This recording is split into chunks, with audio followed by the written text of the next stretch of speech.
The knock came just as the late October wind rattled the shutters. Margaret pulled her knitted shawl tighter around her shoulders, listening as the hollow echo bounced through the empty hallway. She hadn't been back inside this house for more than 20 years.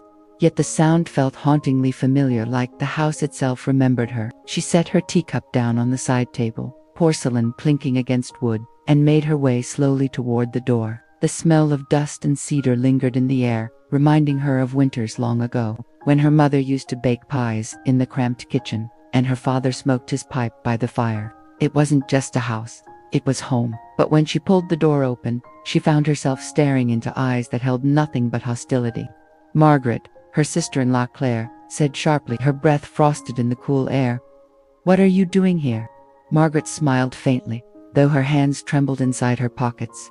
"I thought I'd visit. After all, this is where I grew up." Claire's lips twisted. Behind her, Margaret caught a glimpse of her nephew, James, leaning against the car in the driveway. He crossed his arms, the same way his father used to, a posture that screamed authority. He was tall now, 35 at least, no longer the little boy who used to follow her into the garden. "You don't belong here anymore," Claire hissed. "This house isn't yours." The words cut like glass. For a moment, Margaret thought she had misheard, but the sneer on Claire's face confirmed it. Margaret glanced around the porch, running her hand over the wood railing her father had built decades ago. She remembered watching him hammer every nail, sweat dripping into the wood.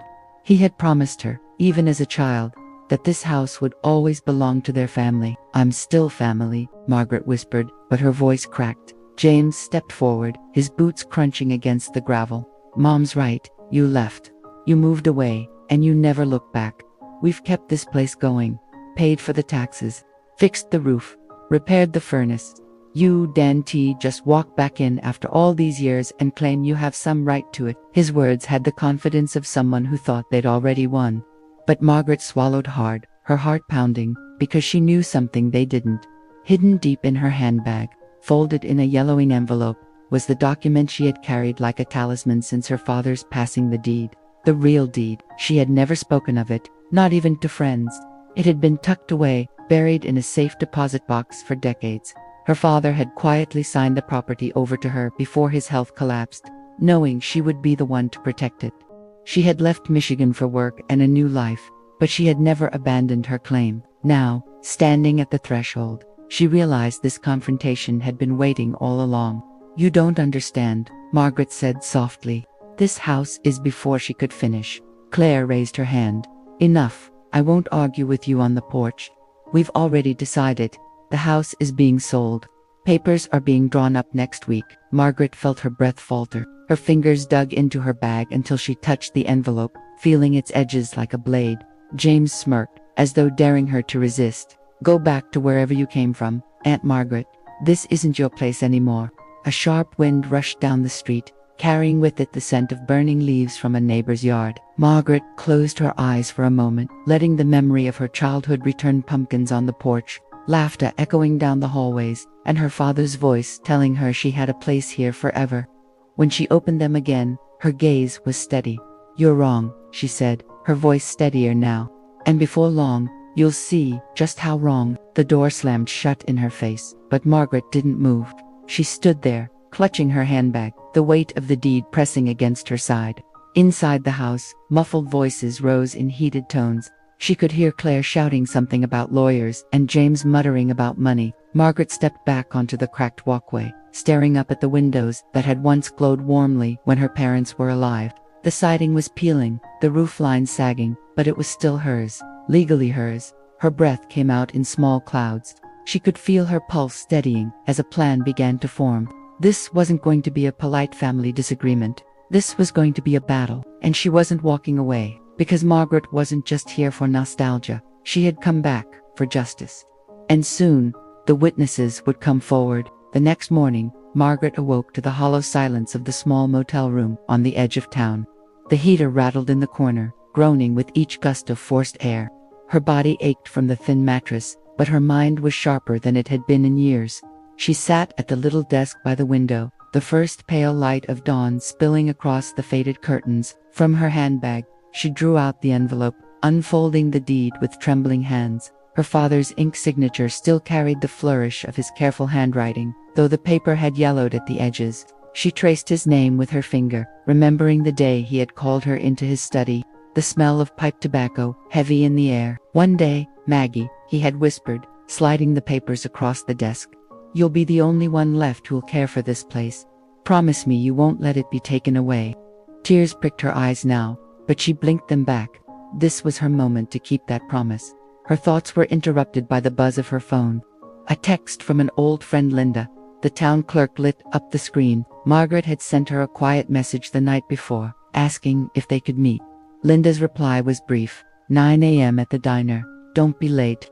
Margaret folded the deed carefully, slipping it back into the envelope, as if it were fragile glass, and tucked it inside her coat. The motel walls felt stifling, so she left early, walking briskly through the crisp autumn air. Fallen leaves crunched beneath her shoes, and she could almost hear her childhood self skipping along the same streets. The diner sat on the corner of Main Street, unchanged for decades. Its neon sign buzzed faintly, and the smell of bacon and coffee hit her before she even stepped inside. Linda was already in a booth, her reading glasses perched low on her nose, papers spread in front of her. "Margaret," Linda said warmly but with a note of caution. "It's been a long time." Margaret slid into the booth across from her, hands clasped around the coffee cup the waitress set down. "Too long," she admitted, "but I need your help. They're trying to sell the house. My father's house." Linda studied her for a moment, then leaned closer. "I thought Claire was handling everything. She's been in my office 3 times this month, waving papers and talking about a buyer, but she never mentioned your name." "That's because she doesn't want me here," Margaret replied firmly. She pulled the envelope from her coat and laid it gently on the table. "But this says otherwise." Linda's eyes widened as she scanned the document, her mouth parting in shock. "Good Lord, Margaret, this changes everything. This deed overrides any claim Claire's been trying to make. Why didn't you speak up sooner?" Margaret sighed, stirring her coffee. "Because I thought family mattered more than paperwork. I thought they'd honor my father's wishes without me having to prove it. But I was wrong." Before Linda could answer, the diner door opened, and a shadow fell across their booth. Margaret's stomach tightened when she saw James stride in, his eyes narrowing as they landed on the envelope between them. "Aunt Margaret," he drawled, sliding into the booth uninvited. "What's this? Stirring up trouble already?" Linda stiffened, quickly slipping the deed back into the envelope. But James had seen enough. "You think some old paper gives you the right to take everything from us? We've worked for this house, we've lived in it, you abandoned it. Don't expect us to just roll over now." Margaret held his gaze, her voice calm but firm. "I didn't abandon it, I protected it. And soon everyone will see the truth." James leaned closer, his voice dropping to a threatening whisper. "You don't know what you're starting, Aunt Margaret. Walk away while you can." With that, he shoved himself out of the booth and stormed toward the door, the bell above it jingling violently as it slammed shut. Linda exhaled shakily, her hands trembling around the envelope. "He's dangerous, Margaret, but you have the law on your side. Don't let him scare you." Margaret nodded slowly. The fear in her chest hadn't vanished, but it was layered now with something stronger resolve. The house wasn't just bricks and mortar. It was her inheritance, her father's promise, her birthright. And no matter how hard James and Claire pushed, she wasn't leaving again. Because this time, she wasn't the one on the outside. They were. Margaret left the diner with the deed clutched against her chest like a shield. The cold Michigan wind whipped across her cheeks, but she barely felt it. Her mind replayed James's words, sharp, threatening, dripping with entitlement. For years, she had carried the guilt of leaving, but now, she realized, that guilt was the very weapon they were using against her, and she wasn't going to let them. The streets of town looked smaller than she remembered. Storefronts that once bustled with life were now faded and quiet, though a few familiar names remained. The barber shop where her father had taken her every Saturday, the old post office with its brass mail slots, the church whose bells she used to hear on Sunday mornings. Each memory reminded her of the ties she still had, here ties deeper than Claire's petty claims. She walked straight to the courthouse, her boots echoing against the marble floors as she entered. The county clerk's office smelled of dust and ink, and behind the counter sat an older man with wire-rimmed glasses and a stern expression. "I need to register a deed," she said firmly, sliding the envelope across the counter. The man adjusted his glasses, scanning the document with slow, deliberate care. His brow furrowed, then lifted in surprise. Well, I'll be. This is a properly notarized transfer. Your father signed this over to you years ago. Why wasn't it filed before? Margaret swallowed hard. Because I trusted my family to honor his wishes. I thought it was safe. The clerk shook his head. Family disputes are rarely safe, miss. I'll make sure this goes on record today. Once it's filed, no one can sell the property without your signature. Relief coursed through her like warm sunlight breaking through clouds. She signed where he directed, her hand steady, despite the storm brewing around her. When the final stamp echoed against the paper, she felt a weight lift off her shoulders. It was official. The house was hers. But news traveled fast in a town like this. By the time she returned to the motel, Claire was waiting outside her door, arms crossed, eyes blazing. How dare you, Claire hissed, marching back here like some savior, pulling out papers none of us have ever seen. Do you have any idea what you've done? Yes, Margaret replied evenly. I've protected our father's legacy. Something you should have done. Claire's face twisted with rage. You left, Margaret. You don't belong here anymore. This town, this house, it's ours now. You think a piece of paper changes that? Think again. Margaret's voice stayed calm, but her words cut sharp. It's not just a piece of paper, Claire. It's the truth. And no matter how much you hate it, the truth doesn't go away. Claire's composure cracked, her fists trembling at her sides.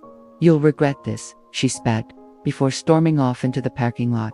Inside, Margaret locked the door and leaned against it, her breath shaky. She wasn't afraid of Claire's threats. Not anymore. What she felt now was something else entirely, a strange mix of fear and exhilaration. For the first time, she wasn't running. Later that night, she sat at the small desk with the deed in front of her.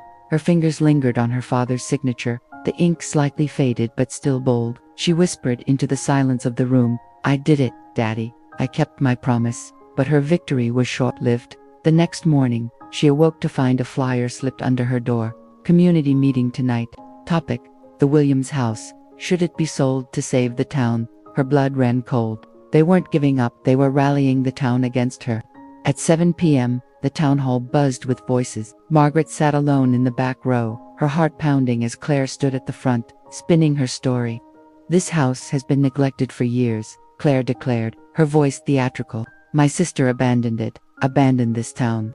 We've been the ones keeping it alive. Selling it to a developer means new jobs, new opportunities. Are we really going to let someone who left us years ago dictate our future? Murmurs rippled through the crowd. Margaret's hands trembled, but she rose to her feet. Her voice cut through the room like a bell. You're forgetting something, Claire. I didn't abandon this town. I came back because I remembered what it stood for. That house isn't just wood and stone, it's history. It's our father's blood, sweat, and love. And no outsider has the right to erase that. The room grew still. Some eyes softened, others hardened, but for the first time, the tide of doubt shifted. Margaret sat down, her pulse racing. She knew this was only the beginning of the fight. But she also knew something else: she wasn't fighting alone anymore. Somewhere in the silence, she heard her father's voice, steady and proud. You belong here, Maggie. Don't let them take it from you. The night after the town meeting was long and restless. Margaret lay awake in the stiff motel bed, staring at the ceiling fan as it creaked overhead. Every word Claire had hurled at her still echoed in her ears. She left us. She doesn't belong here. She abandoned the house. But beneath the noise of the meeting, Margaret had caught something else. A few townsfolk had nodded during her speech. A few had looked away when Claire claimed to be the town's savior. That was enough. A crack in the armor. The next morning, Margaret rose before dawn and drove toward the old house. The road was lined with maple trees whose leaves had begun to turn orange and red, whispering with the early wind. As she pulled up the gravel driveway, her chest tightened. The house stood there like a wounded sentinel, paint peeling, shutters dangling, porch steps sagging. But it was still her father's home, still hers. She walked the perimeter, taking in every detail. The overgrown garden where her mother had once planted roses. The broken swing is still hanging from the oak tree, even the faded horseshoe nailed above the barn door. Each memory returned like a ghost, and for a moment, her throat burned with tears. That was when she noticed a shadow moving behind one of the front windows. Her heart froze. She wasn't supposed to be the only one here. Margaret pushed open the front door. its hinges groaning. Inside, the familiar scent of cedar and dust filled her lungs. And then she saw him, Jem, standing in the middle of the living room with a stack of boxes. "What are you doing here?" she demanded. James turned, his expression smug. "Packing. We're clearing out what's left before the buyer sends his crew." "There is no buyer," she snapped. "The deed is in my name. You know that." James smirked. "Paperwork doesn't scare me. Influence does. And right now, this town needs what I'm offering. Jobs, investments. People trust me, Margaret. You're just the woman who ran away." Margaret's jaw tightened. "I didn't run. I survived, and I came back to finish what I started." For the first time, James's smile faltered. "You're making a mistake. This house is bigger than you, bigger than both of us. Don't stand in the way of progress." "Progress," she echoed, her voice trembling with anger. "Selling our father's home to strangers, erasing everything he built. That isn't progress, James. That's betrayal." James stepped closer, his voice low. "If you push me, Margaret, I'll ruin you." "Don't think I won't." The air between them grew heavy. Margaret's hands curled into fists at her sides, but she refused to flinch. "You've already ruined enough. I'm done letting you take anything else." He dropped the box he was holding, the sound cracking through the room like thunder. For a moment, she thought he might lash out, but instead, he stormed past her and slammed the door behind him. Margaret sank into her father's old armchair, her heart racing. She could feel the weight of the battle pressing down on her, heavier than ever. But deep down, a fire was beginning to burn. For too long, she had lived in fear of their control. Not anymore. That afternoon, she went door to door through the town, speaking to neighbors who had known her father. Some greeted her with hesitation, but others with warmth. "Your father helped me fix my roof after the storm," one man recalled, his voice softening. "Never asked for a dime. He paid my grocery bill once when I was struggling." Another woman whispered, "Said it was just between us." Margaret listened, storing each story like ammunition. Her father's legacy wasn't a memory, it was alive in these people, and if she could remind them of that, she could win them back. But as dusk fell, another flyer appeared, plastered across the diner's window. Town vote on the Williams house. Friday night. Claire and James weren't giving up, they were escalating. Margaret stood on the sidewalk, staring at the bold letters. The fate of her father's home was about to be decided by the very people who once dined at their kitchen table. Her stomach twisted with dread. Still, as the sun set behind the church steeple, painting the sky in strokes of gold and crimson, Margaret whispered to herself, "They think I don't belong here anymore, but I'm about to show them just how wrong they are." The battle lines were drawn. Friday arrived like a storm cloud, heavy and restless. Margaret had barely slept all week, her mind spinning between memories of her father and the growing whispers in town. Every conversation she overheard seemed to circle back to the vote. Some neighbors were skeptical of her return. Others, remembering her father's kindness, quietly promised their support. Still, she knew Claire and James had the advantage. They'd had years to build influence, to wrap the town in promises of jobs and prosperity. She was one woman, walking in from the outside with nothing but a deed, a legacy, and a voice. But that was enough. The town hall was already packed when she arrived that evening. Folding chairs creaked under the weight of anxious neighbors. Children sat on the floor, whispering. The air was stifling, charged with the hum of anticipation. At the front of the room, Claire and James stood side by side, exuding confidence. A large poster behind them read, "A New Future for Willow Creek." Margaret walked down the aisle, her heels clicking against the wooden floor. Some heads turned away. Others nodded, subtle but encouraging. She felt her father's spirit in every step. The meeting began with the mayor's voice echoing through the room. "We're here to vote on the future of the Williams house. As you all know, there are differing opinions on what should happen to the property. Tonight, we'll hear closing arguments." Claire stepped forward first. Her smile was polished and rehearsed. "Ladies and gentlemen, this is not about tearing down history, it's about building a future. James has lined up investors, contracts, and jobs. Do we really want to cling to a decaying house when we could have opportunity, growth, and security?" A murmur of agreement rippled through the crowd. Claire's eyes gleamed as she pressed on. "Margaret abandoned this town years ago. She left us when we needed her most. Now she comes back, claiming rights over a home she hasn't cared for in decades. Do not let sentiment blind you to reality. Progress requires courage. Applause erupted from Claire's supporters. Margaret rose slowly, every eye following her. She walked to the front, placed her hands on the podium, and let silence stretch for a moment. "My father built that house with his own hands," she began, her voice steady but fierce. "Every brick, every beam carries his sweat and sacrifice. That home sheltered families, fed neighbors, and gave this town a place to gather when storms tore through. He didn't build it for profit, he built it for people." The room grew quieter. "And yes," she continued, her throat tightening, "I left. I had to. My marriage was crumbling, and my life was falling apart. But leaving didn't mean I stopped caring. I carried that house in my heart every single day. And when I discovered what Claire and James were planning, I came back not for me, but for him. For all of you." A flicker of discomfort passed across James's face. Margaret straightened her shoulders. "They say this is about progress. But tell me what progress erases history. What future is built on betrayal? James has whispered about investors and profits. But how many of you know the truth? How many of you know that the so-called investors are demanding to tear the house down completely? That the Williams legacy will be flattened and paved over for a shopping center?" Gasps filled the room. Claire's eyes widened before narrowing into a glare. James clenched his jaw. Margaret pressed on. "I have the deed. I have the legal proof that this house belongs to me. But I'm not here to wave paper around. I'm here to remind you of something more powerful. Our roots, our history, our community. If we sell this house, we don't just lose walls and windows, we lose the very heart of Willow Creek." Silence held the room for a long, fragile moment. Then, an older man in the back stood up, his voice cracked with emotion. "Her father saved my farm when I nearly lost everything. I say we stand with Margaret." Another voice chimed in. "She's right. We can't sell out our history for a few dollars." The tide was shifting. Margaret could feel it. Claire's composure cracked as whispers spread across the hall. James tried to interject, but his words were drowned out by a chorus of rising support for Margaret. Finally, the mayor raised his hand. "Enough. We'll proceed to the vote."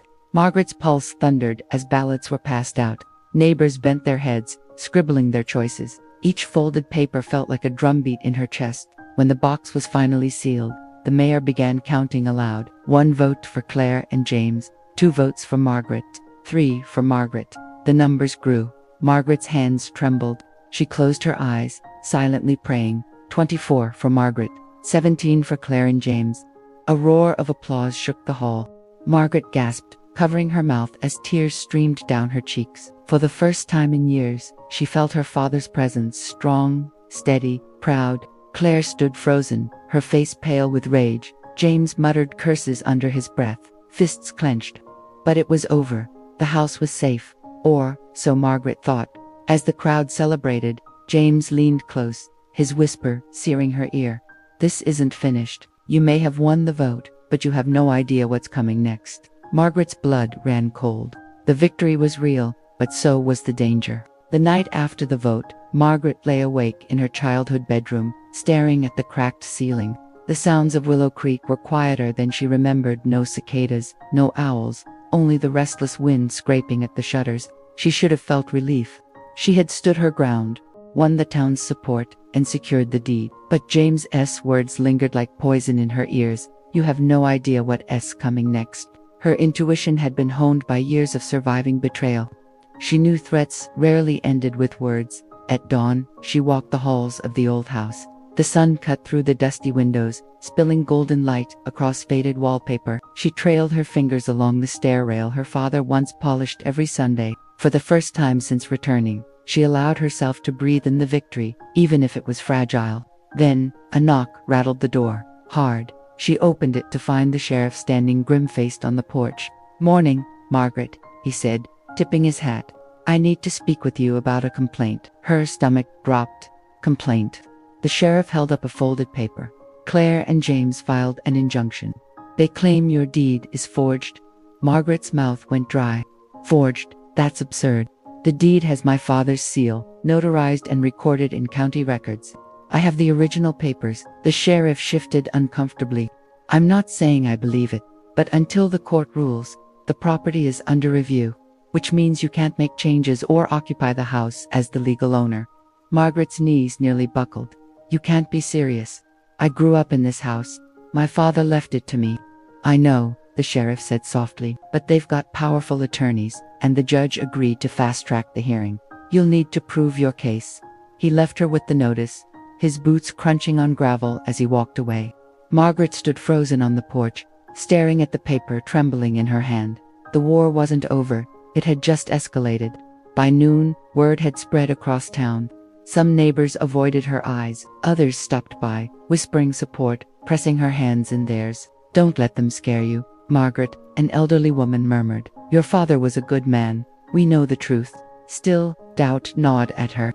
She spent hours digging through the house, opening boxes, long untouched, searching for every scrap of evidence, old letters, receipts, photographs, anything to prove the authenticity of the deed. Dust clung to her clothes, and cobwebs streaked her hair, but she pressed on. As evening fell, she found what she hadn't known she was looking for. Tucked inside a hollow in her father's desk was a leather-bound journal. Her hands shook as she opened it. Inside were pages of his careful handwriting, documenting the construction of the house, every repair and every decision. And on the last page, "This house is Margaret's, always, signed and witnessed, March 12, 1984. Tears blurred her vision. This journal was more than proof, it was his voice. Reaching through time, she barely had a moment to savor the discovery before headlights swept across the front windows. A car pulled up, and heavy footsteps crunched the gravel. James. He didn't knock. He barged in, slamming the door against the wall. His eyes burned with fury. You think you've won? You humiliated us in front of the whole town. But I've got lawyers, judges, and money. You have nothing. Margaret clutched the journal to her chest. I have the truth, James sneered. Truth doesn't matter in court. Power does. And I've got it. For a moment, he loomed closer, his fists clenched. Then he noticed the journal in her hands. His gaze flickered, sharp and dangerous. What's that? Margaret's heart pounded. She forced calm into her voice. None of your business.